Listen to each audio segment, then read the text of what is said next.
spending a lot of time, especially during COVID. He had a lot of, I would say, the consultations, like the amount of people that you kind of audit overall brands. And this one, he literally, before I even asked him to speak into mine, he's like, I already have the topic, I already have the idea of what I want to share, and I can't share this shit in the affiliate world because they don't really care as much. Like, they don't really care to build the granularity, the details of what's needed on like multi-channel media buying, holistic remarketing. I'm very excited for you to share this finally with me. Maor, let's do it, buddy.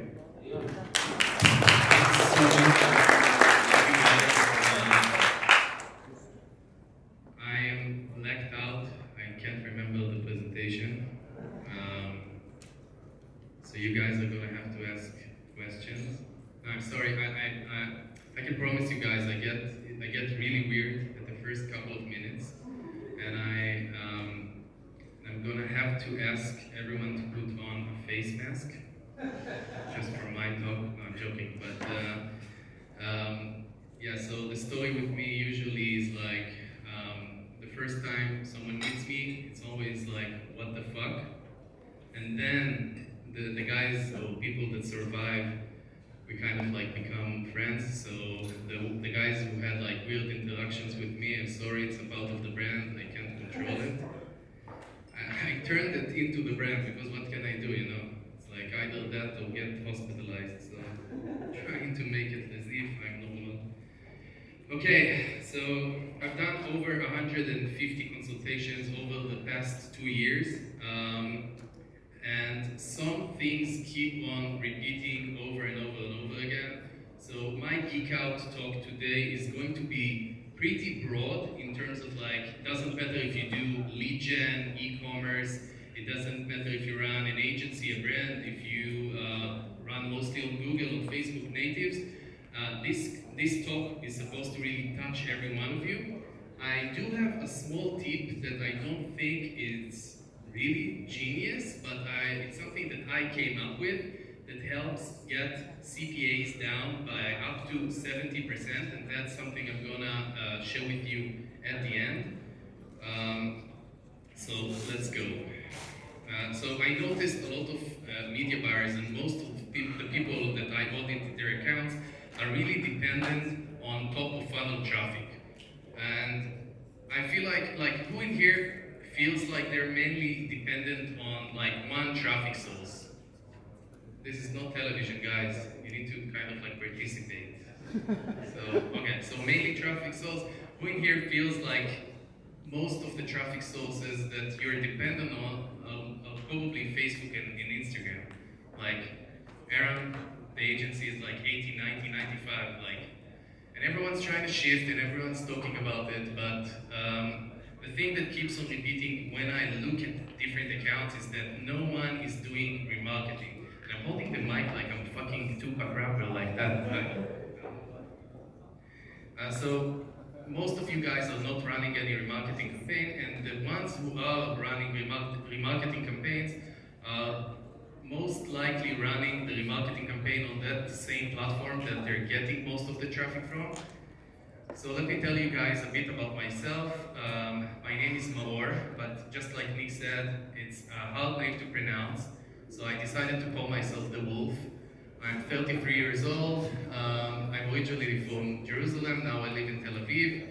And my background story that I always love to share, because first of all, it reminds me of my why, but also I feel like it's a bit different. It is a classic rags to riches kind of like story, but it's also different because I feel like nowadays everyone's like, yeah, I want to get like a Bentley, I want to drive a Lambo, it's all about the money and stuff like that. But for me, we used to live in the second, I don't know if you guys know, but in Israel, Jerusalem is the second poorest city.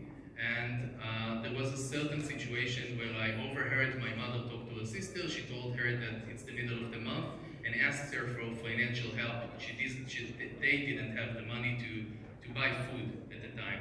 So I remember I overheard it. It was like my door was slightly open, and I decided right there and then, it was the point in time where the line was really being drawn in the sand, and I decided that I'm gonna be a millionaire by the time that I get to 30 years old. I did not knew at the time that it's only gonna take me 10 months, so I opened up an agency into a movie. So some fun facts about me. The name, why the wolf? A question that keeps on asking, people keep asking me. So yes, it comes from the movie, but it also, the main reason is because Maor always sounds like a holy cat for people who don't speak native Hebrew, so it always sounds like meow, something like that. I have an agency, I'm an affiliate and a brand owner, and the first time that I'm actually coming out of the closet, not like that, Cody, and sharing that my weird hobby is pranking people over the phone. I know it sounds weird, so I was a bit ashamed and I came out with it. And it's mostly people who call me, but yeah, and it's in Hebrew, so I uploaded it into Spotify and it's exploding right now in Israel. Among my companies, I have a high-end fitness center that I opened up 5 years ago. We branched out, we have Pilates centers now and stuff. During COVID, we opened up our first app that is the biggest online workouts in Israel. So we do live streams and we do VOD for like nutrition stuff and stuff like that. I also own Nunk, which is my vitamins and supplements company down in Dade, Florida. And I also have a talent agency where we build products around interesting people. So these are some of my stuff that I do. And I wish this would work. And then I would be able to move the slide to the next slide. Can you imagine the next slide? Just appearing over here. Oh. So, what is a full stack marketer? So nowadays, marketers or media buyers are mostly dependent, like I said, on one platform, but also I feel like everyone right now needs to be a full stack marketer, which is something that I came up with. So a full stack marketer nowadays needs to know how to kind of like edit videos, edit some graphics, and when I say that, I don't mean like really, high-end stuff, but a media buyer nowadays cannot be dependent on like the guy to create, the A/B testing for him, or just like create another variant and stuff like that. So I believe a media buyer nowadays is more than a guy who just gets the creatives and uploads them into like an ad account and stuff like that. And yeah, I mean, like it's all about creative optimizations and stuff like that. So today we're going to talk about the 80-20 remarketing life. Okay, we're going to do some stuff about like top of funnel and back-end traffic. We're going to talk about remarketing benefits. We're going to talk about the remarketing essentials, like the basic stuff, so everyone would be in line with what I expect everyone to learn about remarketing. And there would be a test at the end. No, there wouldn't be. But then I'm going to take it to the next level, which is what I call the Geekout remarketing level. So let's start, okay? So I'm really going to cut down to the chase, but because the fun fact about like Geekout is that everyone in this room has been filtered out. Everyone is extremely smart, so sometimes I talk really fast. Don't mind me or Nick, just raise your hand if you have a question. I do want you guys to understand what I'm talking about, so if I start firing pretty quickly, which is something that happens, make sure that you stop me. These are stuff that is really based on my money, or the money that I kind of like was paid to audit. So this is all stuff that I didn't read online or saw. It's stuff that I actually tested, everything that I'm going to talk to you about. So being dependent on top of funnel traffic, being dependent on top of funnel. By the way, the notes here are like one slide ahead, so if you guys can move back. So yeah, being dependent on top of funnel traffic, unless you have a very high average order value, then I don't know, higher than 150, maybe 200, I don't feel like that's a sustainable or healthy way of really setting up a campaign. And the backend is something that is extremely important. So anything between getting emails ready, SMSs, and making sure that you can really use that data that you get is extremely valuable, and it's always like squeezing that top of funnel traffic. And that's the essential stuff that we're going to talk about with remarketing and all of the back-end stuff. So with the rising prices, with the attribution problems that we have right now, there's no other way than setting up a good remarketing campaign. So let's talk about some remarketing benefits that we have. So first of all, because implementing pixels from all of the platforms, they get the pixel warmer for when you do want to launch the campaigns on those platforms, but also it starts collecting data on that audience. So you get to see how your audience reacts, what kind of like different targetings that you're getting essentially. And even if you're not planning on running on that specific traffic source, then you need to make sure that you implement it from the beginning, so when you do that, the campaign is ready and you have that data ready. So when you can't, and that's the second benefit, when you can't remarket on a certain platform, like for example, medical stuff on Google, then you can always use that audience and that traffic to remarket on like other platforms. So Aaron, you and me were talking about how CBD, some platforms, sometimes it doesn't work, but you get like the traffic from Facebook and you make sure that you remarket it on Snapchat, for example. So top of funnel traffic doesn't work on that specific niche or that specific creative or whatever, you haven't cracked it yet, which I'm sure you will. But since the policy might be strict on some specific products, then you can always use that traffic in order to remarket that traffic on the platform that doesn't mind.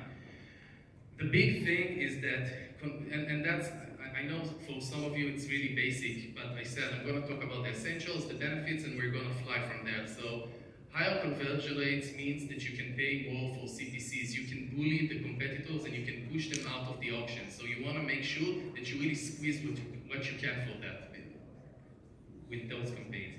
So let's talk about some essential list for remarketing campaigns.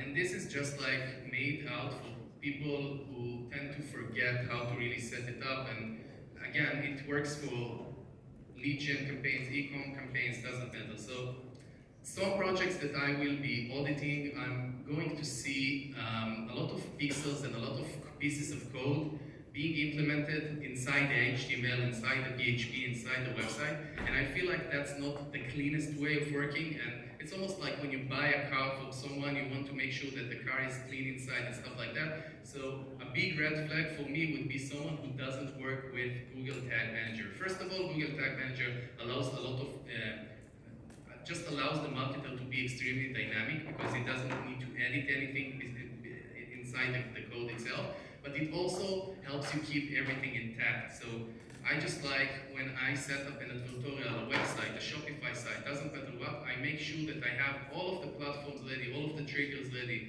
everything. If you guys don't know how Google Tag Manager works, I highly advise you to go on YouTube and start learning how to do that.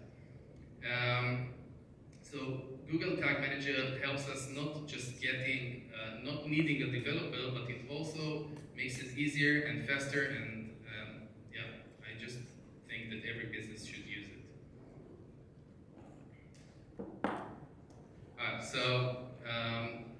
The second part would be always creating audiences inside the platform. So if we're talking about Google Ads, if we're talking about Bing, if we're talking about Facebook, what I suggest is that you, regardless of if you are going to run a remarketing campaign or not, I want you to make sure that why doesn't it work? Like, why do I have to fight it? What have I done? What to deserve fighting it? Do I need to step on it?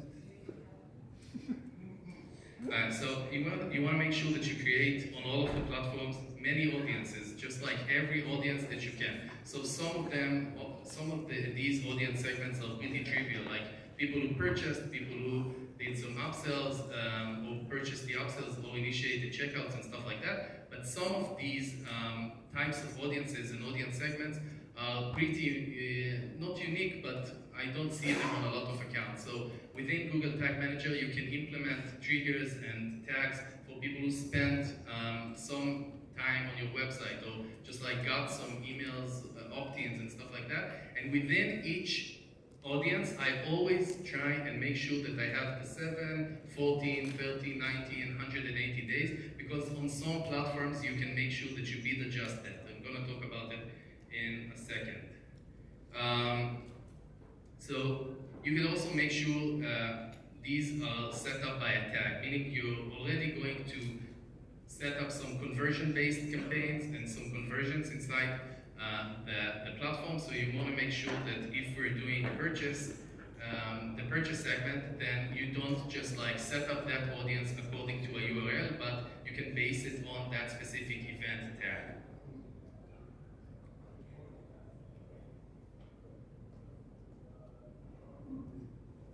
Yes.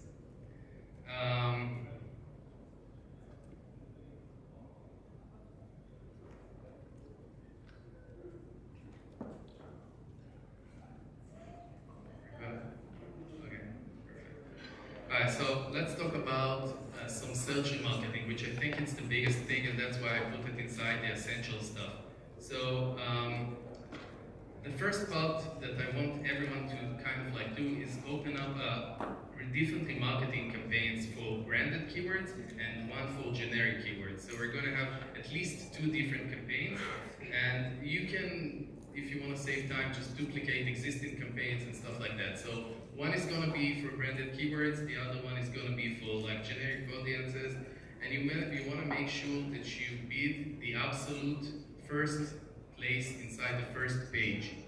Why? Because we're talking about bottom of funnel traffic, and maybe it has to do with the business. Yeah.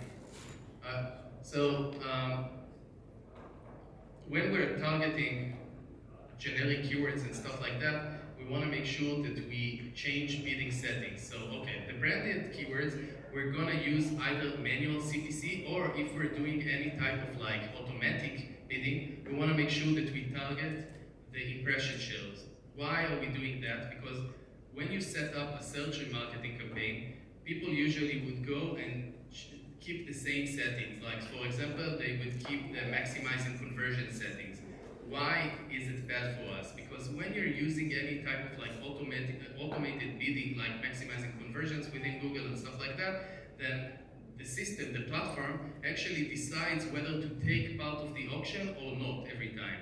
And since we're talking about people whom we already know that either initiated checkout, added to cart, or just visited our website, we don't want the system to distinguish anyone and decide not to take part of the auction. We want to get as much impressions as possible from those people because we know we want to attack them.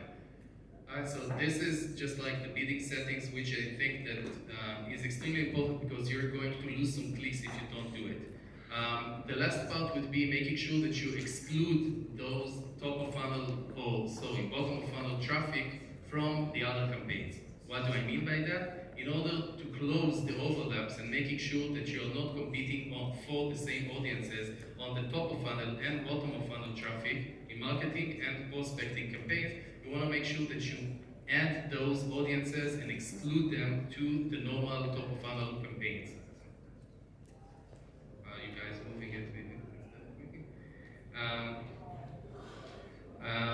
so yeah, the last part would be making sure when you set up those remarketing campaigns, you have 2 options. One is targeting and the other one is observation.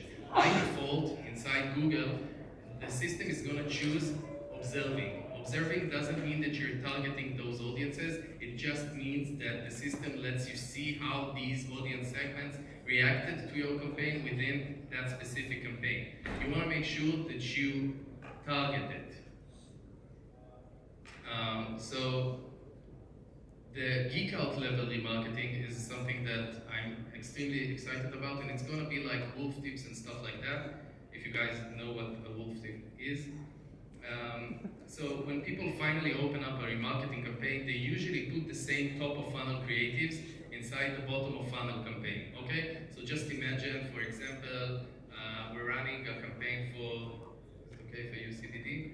For a CBD brand, or hemp inside Google, and we'll say the name of the brand, and you should buy here because we have a lot of CBD inside the gummy and whatever. We'll talk about the benefits, and then we'll duplicate that campaign and just target the remarketing audience, and we'll have the same creative. So obviously that's not the smartest move because that person already clicked on the ad. He already knows what you're selling. He already knows about your brand. what you need to do is kind of like survey and understand what the biggest rejects for that person to not buy from you. So some would be pricing, some would be they're waiting for a sale to come up. Some are not sure that the product is going to get to them. Some don't think that your brand is legit, maybe. So you want to make sure that you adjust those creatives to the bottom of funnel traffic. So stuff like using different extensions, like different callouts, maybe creating an urgency, or creating or using a countdown timer. The big thing for me would be sending people that are on the bottom of funnel remarketing campaign down to a different campaign, different landing page. So if that person went on the product page or an advertorial at the beginning, I'm going to try and attack it with a different angle. I want to make sure that that person sees a different piece of content. So me and Aaron were talking about how you educate that person about that niche, that product. In general, you don't have to be pushy, you don't have to be salesy. You can just tell them, okay, people who usually have sleeping problems take that specific product, and this is the research that they're doing. You don't have to make that page even branded, but you want to make sure that you send them to a different page. The reason for that, guys, is that every small, just because that part of the campaign is such a high warm, like high purchase intent audience, is ready to buy. So every time you make a slight difference, it's going to impact the conversion rate by so much. So it's just like grabbing that money off the floor and making sure that you really take advantage of all that money that you spend on top of funnel traffic. So you want to make sure that you don't talk about the obvious stuff. And yeah, there is so much money to be made here. Another big opportunity with remarketing audience is to overbid and win the conversation, the competition. So because we know that audience is kind of like inside the research and discovery loop, you already, like usually a person would see an ad on TikTok, on Instagram, and they would start searching for your competitors. They would start searching for I don't know, that just like if it works at all, just reviews and stuff like that. Just because we know that that person is highly likely to buy if he looks for that specific product or service or your brand name, you want to make sure that you overkill the bid. So if we're using maximizing clicks, or if we're using any type of like manual bidding, we want to make sure that we really set up a high CPC. And those are just like examples from Google and Bing, but obviously that goes to every other different platform. So if I'm using like manual CPC, I would just go and choose all of the keywords and make sure that I get them up by 20–40%. And with Google, a lot of people don't remember, or people who didn't really come or came from search campaigns, you can adjust the columns and actually see what's your impression share that you're losing because of ranks, because of budget, because of money, because of other competition, and what's your search impression share. So you want to make sure that you take a look at that. And if you're losing even 5, 6, 10%, make sure that you raise the bids.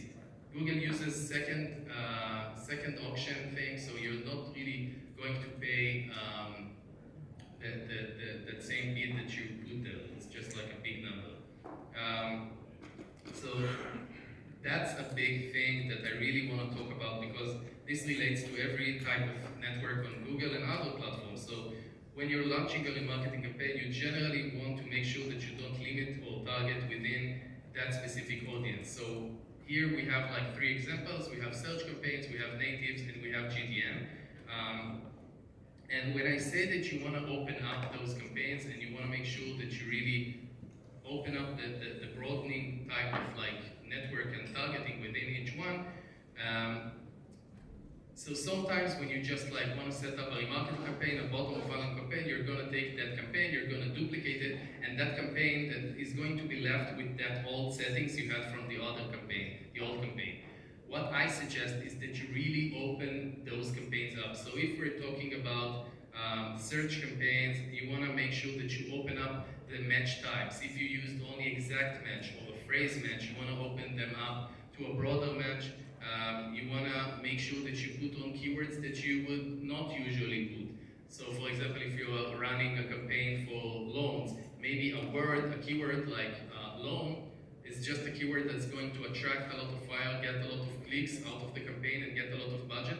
But just because we know that that person searched for our brand, entered the website, then if that person searches for a really generic keyword like loans, you want to grab that person. If we're talking about natives, you want to make sure that you don't limit the campaigns in terms of like publishers. You want to run a run-of-network campaign, no whitelists, and of course higher bids because you want to get served. If we're talking about GDN or YouTube, you want to make sure that you run on the expanded inventory. You want to make sure that you remove all of the exclusions that you already made, just because you want to let the campaign kind of like learn and also overkill. So sometimes people would exclude mobile apps and stuff like that. I like to really keep it open when I'm running a remarketing campaign. And sometimes, you know, I just told you that I wouldn't use a maximizing conversions or any type of like automated bidding, but I think that if you do have a very large audience inside your bottom of funnel campaign, it's okay to kind of like open it up and let Google maximize conversions and find those people who are likely to convert. I want to talk about some remarketing on the shopping network. The thing that I keep seeing over and over and over is people who are using smart shopping campaigns. Why are you doing that? Why? Can someone fucking explain to me why would you do it? Why would you do it? Why? I'm not joking. Why? Why? It doesn't make sense to me. You guys are like professional marketers. Smart shopping campaigns are just for amateurs. Okay? It's like an automated campaign for a small medium store that store owner or brand owner doesn't have the resources or doesn't trust an agency. When you do that, it limits your campaigns. Yes, it's going to be profitable probably, but that campaign is going to really run on your branded keywords, get you the low-hanging fruit, but it's not going to be able to scale. You're not really exploring, you're not really looking for new clients, you're not really prospecting. So would you never do a smart shopping campaign? No, I feel like it's a golden cage at best, because it's a black box. You can't see anything inside. You can't make a lot of changes to it. You can't scale it probably. Why would you? As a professional marketer, it's almost like putting a campaign on autopilot and like leaving the airplane, you know? If you guys are okay with like low budgets and you want to play the safe card, yes, a smart shopping campaign is good. I don't feel like anyone in Geekout is like that, so that's why and it gets me mad because, you know, every time, Nick, like a store owner wouldn't want to like pause that campaign because it's generating money for him, and you have to kind of like convince that person, yes, you are going to open up a new shopping remarketing campaign or a shopping network campaign, and you are going to lose money, but that would help you scale. You're going to get a lot of purchase intended, like traffic inside your website and stuff like that. So, I mean, when a smart shopping campaign is being set up, you cannot run any type of remarketing campaign because a smart shopping campaign takes all the fire from other shopping campaigns. You cannot run any new shopping campaign that's a standard shopping campaign or a remarketing one. So since we're going to launch a separate shopping remarketing campaign, we're going to be able to add a bunch of stuff and be more competitive. So the first thing is that I like, and there are a lot of different shopping campaigns, budgets and stuff, but I like doing it in like 3 parts. So we're going to run one campaign for people who added to cart, one for people who initiated checkout, and one for people who purchased from us in the past.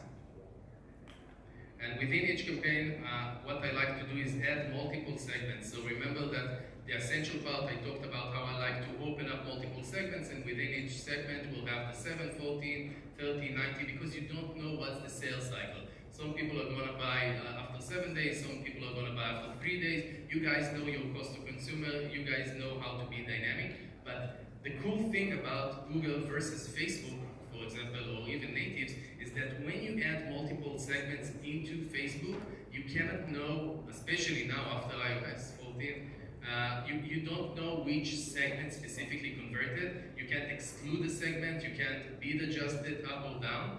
Within Google, the cool thing is that after you add as much segments as possible, you get to see how and where the conversions came from. And that's a big advantage, because you might think that one campaign is converting. I like how you decided that I want to switch, I want to flip a slide, but I didn't. I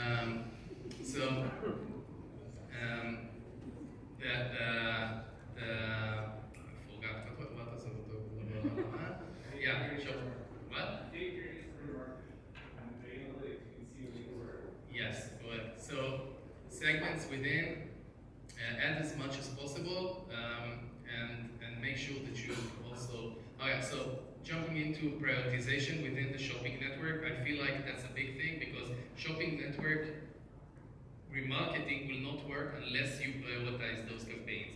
Okay, so we have three types of prioritizations: high, medium, and low. You want to make sure that the people who are at the bottom of the funnel, people who purchased from you in the past, people who initiate the checkout, whatever structure that you do, those are supposed to be the high, set as high, and then we have medium, and then we have low. So we're going to prioritize the past purchasers. We're going to do high, initiate the checkout, and add it to cart. We're going to do medium, and then we're going to have the cold audience set as low. The reason for that is that we can't really exclude any types of audiences, so once a user overlaps into several audiences, for example, someone who purchased from us in the past is also someone who obviously initiated checkout, and also someone who might be looking for just like a generic keyword and be on the cold audience. You want to make sure you tell Google, okay, the first campaign that's going to get served would be the one on the highest priority. Alright, so yeah, I just said that.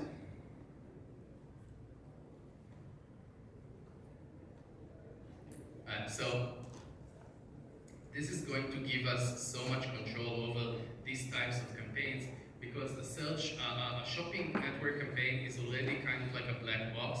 So I feel like some examples of how you can control it better would be, first of all, trying to manually bid those different audiences or different platforms in this example, but also you can try and adjust specific products to specific audiences. So for example, and this is a big tip that I'm going to give you that has made me a lot of money, just because people usually would get all of their SKUs, all of their products from their Shopify just into all of the shopping network campaigns.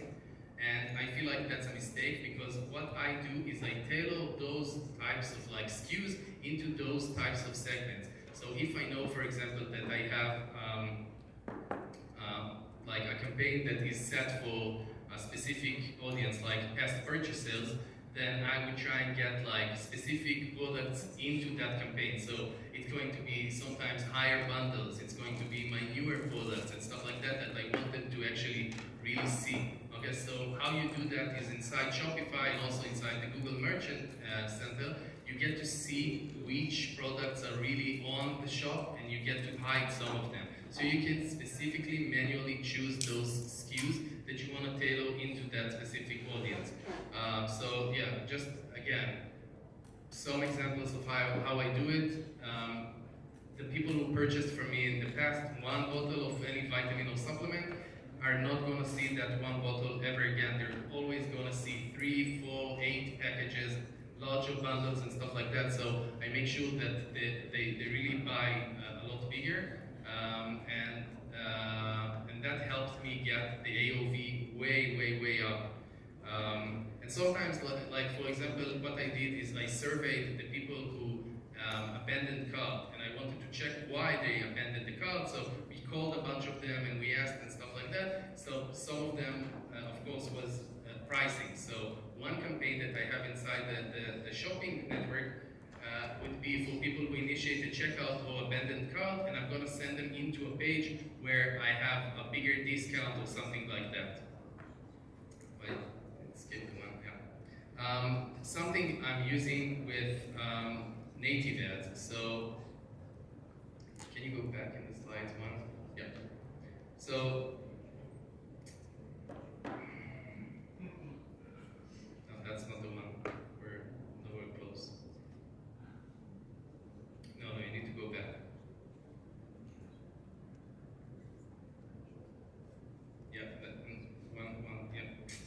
So something that helped me tremendously would be using something that Taboola calls attentive audience. So attentive audience is kind of like a combination in between people who showed interest in your product, got inside your website, but also it's kind of like filtering out your remarketing campaign. So it's refining that person who actually showed intent, really, stayed a bunch of time inside your website and stuff like that. So I don't know if you guys need a rep to open that specific audience or not. I am using my rep to do that. And you can see attentive users who have clicked your ad and spent significant amount of time on your website, blah, blah, blah. That audience is much better at performing across the board, much better than any of my remarketing audiences that I set up. And this is something that I highly suggest that you do. And that tip that I told you that's gonna kind of like save lots of money on your campaigns is that I took the attentive audience approach that Taboola has and I implemented it for myself. So what I do is inside the Google Tag Manager, I create a tag that only fires when two things happen. First of all, a person gets inside a specific page, a specific URL, and the second one is that they either scroll till a certain percentage of the page, could be 50, 70%, or they stayed a bunch of times. So what I do is I get inside Google Analytics, I see what the average time inside the website that a person usually spends, and then I fire the tag anytime that person either scrolls or gets to that specific point in time. And then what I do is essentially I've created an attentive audience of my own that I can use everywhere else. So you can use that inside GDN, inside YouTube, inside Outbrain, and other platforms that don't really give you that automated attentive audience. Did you guys understand what I said? Just because, like, I want to make sure you got it. Do you exclude those audiences in your remarketing campaigns? What? Do you exclude those audiences in your remarketing campaigns? No. So usually what I would do is that I would exclude that remarketing warm audience from the cold traffic, like the top of funnel. But when I have lots of audiences, like a big audience, because I'm pulling in a lot of traffic, for example, from Facebook, from TikTok, wherever, and that helps when you get a lot of traffic from, some platforms that the clicks there are like not always the best, like YouTube or GDN and stuff like that, and you would get a lot of clicks from mobile app traffic. Creating that specific tag and that specific audience segments really filters out the people without purchase intent, because you get that remarketing list really cleaned up, It's only people who entered your website and then stayed a bunch of time. So if you feel like your CPA is way high up there, then it's a good way of kind of like cleaning up that list. And this is one trick that helped me scale remarketing campaigns to the moon on every platform and network and stuff like that, because it's really targeting. And for the A/B testing obsessed freaks like me, what I suggest is that you implement conversion events, like people who spend a specific amount of time, but also people who kind of like purchased the upsells or downsells if you have enough volume, and you can start A/B testing that inside the conversions thing. So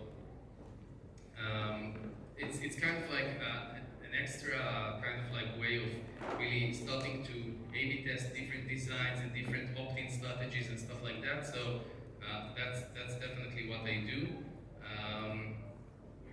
So that's it, guys. Thank you so much. If you guys want to add me, if you took a photo, make sure you tag me. Add me on OkCupid, Tinder, Grindr. Thank you. Yes, definitely Grindr. You will find me there. I have a YouTube account that I'm running, so if you guys want to subscribe, I promise I'm going to upload some videos. I have an OnlyFans. IsraeliFeedPigs.com. Yes, thank you. That's the one. First